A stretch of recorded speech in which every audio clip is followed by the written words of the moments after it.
if someone was to create, for example, like a robot or a car or anything, they put their name, their brand on there to let it be known that that's something that they created. And I think that that's kind of like a way of God communicating to us on a cellular level through genetic codes. And for us as scientists, I think that that's a very important factor for us to take into account, is understanding our genetic code. And I also believe that genetics corresponds to culture, and different practices connect to the DNA and the culture, or speaks. When I say cultural practices like music and art, dance, all of these things connect genetically to be able to activate someone's cells. And that's getting into like, I guess, like divine inspiration. But it's all about enlightenment. Everything that I'm talking about goes along with ascension. So there's a lot that goes along with it. But this is something that I came across in my research, I feel like this stuff is very, very very intriguing. Once we start to get into the details of it, I'm still doing research on it and learning too. So I'm sharing it to be able to, help give me a better understanding, and then to share the information. So now that's a little bit about the genetics. There's a little bit about cells, and then get into the genetics that exist within the cells.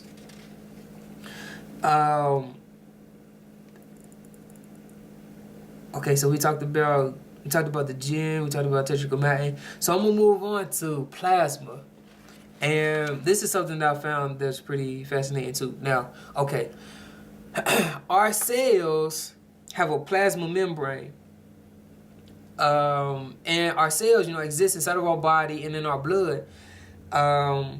Okay, let me say this real quick. Blood plasma is produced by myeloid tissue that exists in the liver and the spleen. So you want to make sure you take care of your liver and your spleen.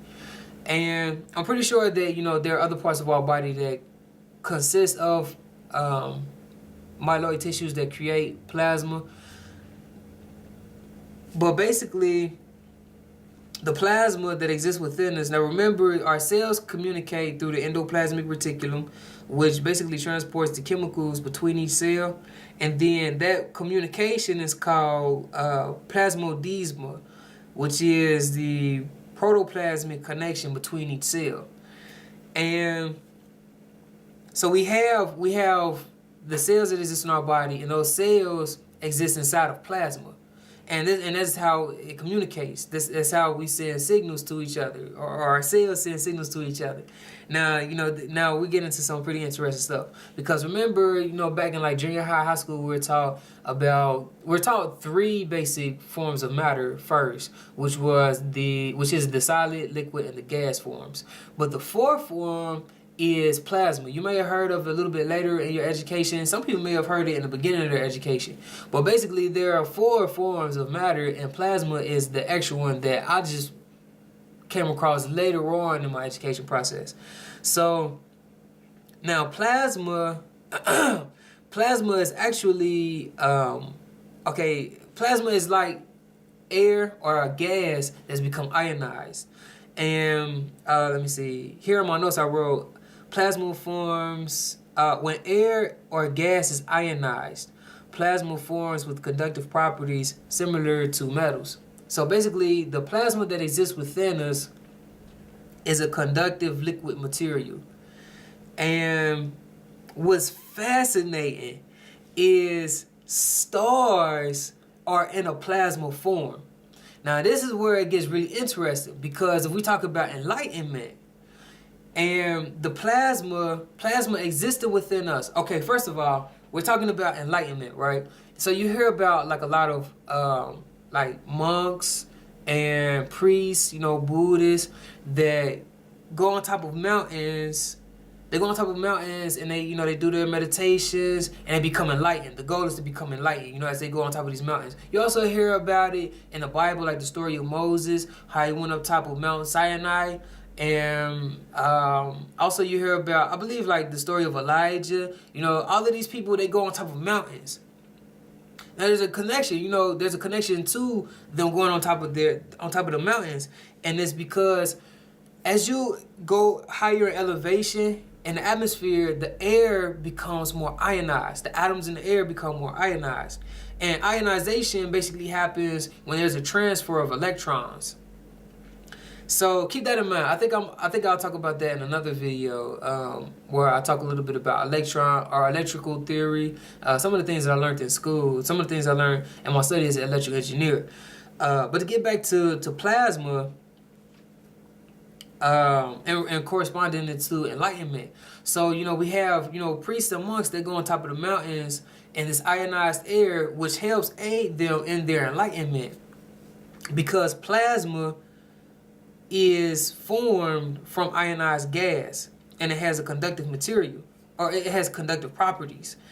And that also becomes magnetized through, it's a process, or the concept of magnetohydrodynamics. And that basically says that magnetic fields can induce currents in a moving conductive material. So the plasma that exists in our bodies, as it moves through our bodies, it can induce a current. And I guess I'll get into a little bit more of that later when I talk about like movements. And, you know, and the movements that we make, as we move, we start to feel that electric current that's flowing all the way through us. As we make a move, we may make a posture, and, you know, in that posture that we make, you can sense that there's some type of electrical current that's being induced. An example of that is one of Katy Perry's songs, "Extraterrestrial." She said something about she said something about leaves her body glowing, and every move is magic. I can't remember the exact lyrics to the song, but that's basically the idea that she was conveying. And basically, you know, once you start to get into understanding how, as we move our bodies and keep it, you know, our enlightened self in mind, we start to feel that electrical current being induced. So, you know, to talk about a little bit about enlightenment, you know, we have people go on top of mountains and ionized air, which helps aid them in their enlightenment. But what's so fascinating is we have a substance that exists within our bodies that stars are made of. And I think that this is a scientific link that connects the idea of how people say, you know, we are stars. We are, you know, bits of stardust, or, you know, whatever it may be. I think this is a scientific way to explain the spiritual idea of us being of the stars. So, you know, the experience, you know, the science of it is kind of like the explanation, but the experience is the fascinating part. Now, you know, not to get too wound up into it, I want to finish off the idea of plasma. So, plasma with a magnetic field that's strong enough to induce motion of the charged particles is said to become magnetized. And I'll talk a little bit about that later, of being magnetized. And you actually can have the experience and feeling magnetized. And you actually, and say if you're with a partner, you know, and you're in an intimate relationship, you'll feel that force of attraction. And now here's the thing: you don't have to be in a relationship, an intimate relationship with someone, because you can actually have you can have the experience with someone that you're not in an intimate relationship with. And I'll get into that in another video, because I had an experience of becoming magnetized, and it was actually with someone that I actually did not like. And I'll talk about that later, but it's very, very fascinating. But now get into real quick so we've gone over plasma being electrically conductive. Stars are made of plasma. Our physical bodies consist of plasma.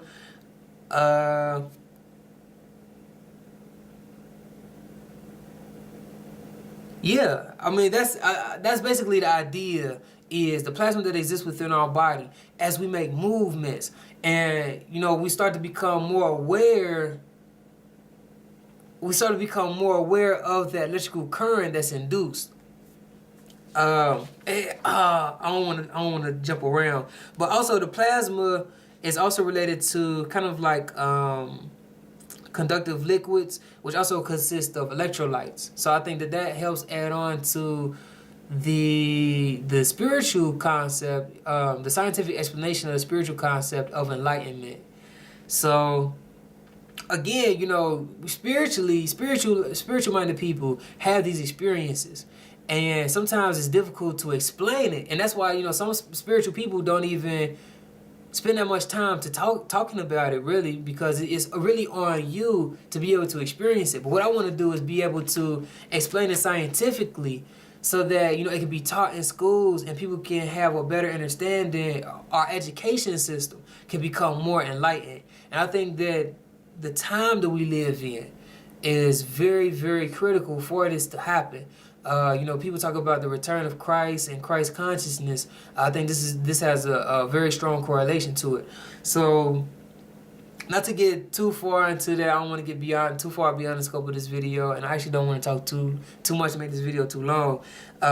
So I'm getting close to the end. One thing that I want to say before I finish with plasma is I have a theory that blood plasma, from a man's perspective, I don't know how it is for a woman. I wish I had a woman here to be able to help back me up on this, but I can speak from a man's perspective, and this is one of my theories. And the reason why I have this theory, which is that plasma is related to semen. And here's one of the reasons why I have I have this theory, and it's because within the man's body, we have a sac. I can't remember what the sac is called, but it holds on to the sexual fluids that exist within our bodies. And is a spiritual concept that goes along with it, but I want to stay scientific with it just real quick, so bear with me. So there's a sac that holds on to that sexual fluid, the sperm and the semen that exists within our bodies for a man. Now basically, in each ejaculation for a man, there's one pint of blood that goes into each ejaculation. So every time a man spills his seed, every time a man ejaculates, he loses a pint of blood. Now remember, plasma exists inside of our blood. So I think that this is one of the main reasons why when you get into like priesthood and things like that, where celibacy is a vow. Now there are different systems in like leniency. Like I think in another video I'll talk about this. Like in the martial arts, I'll be getting into the study of internal martial arts. And for all martial arts, one of the basic foundation principles is discipline. But in the internal martial arts, and the one in particular is Nei Kung. And Nei Kung basically, in the system, it's a constant cultivation of the sexual energy into chi, or into that God force energy that exists within us. I'll get into that in another video. But basically, in this system, they have a leniency on different levels. So, like, you have level 1. I think, in this it's a certain school that teaches Nei Kung that I've been researching. And it's level 1, level 2B, level 2C, level 3. And it goes all the way up to, like, 72 levels where you reach enlightenment and nirvana, and you become, like, a living Buddha. So, that's very, very fascinating. But I'll get into that later in another video.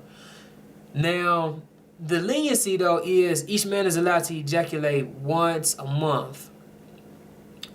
Not to get too far into it, because, I don't want to freak anybody out, but these are things that has to be discussed. People have to know about this because, when I was in junior high and high school, I was taught that it's normal and regular for a man to ejaculate, on a regular basis. I remember I read somewhere, like, it said that a man is supposed to ejaculate at least 3 times a week or something like that, which I don't believe. If you're going for having these spiritual experiences, That's one of the foundation principles is you have to be able to practice discipline and hold on to your sexual fluids. That's a requirement.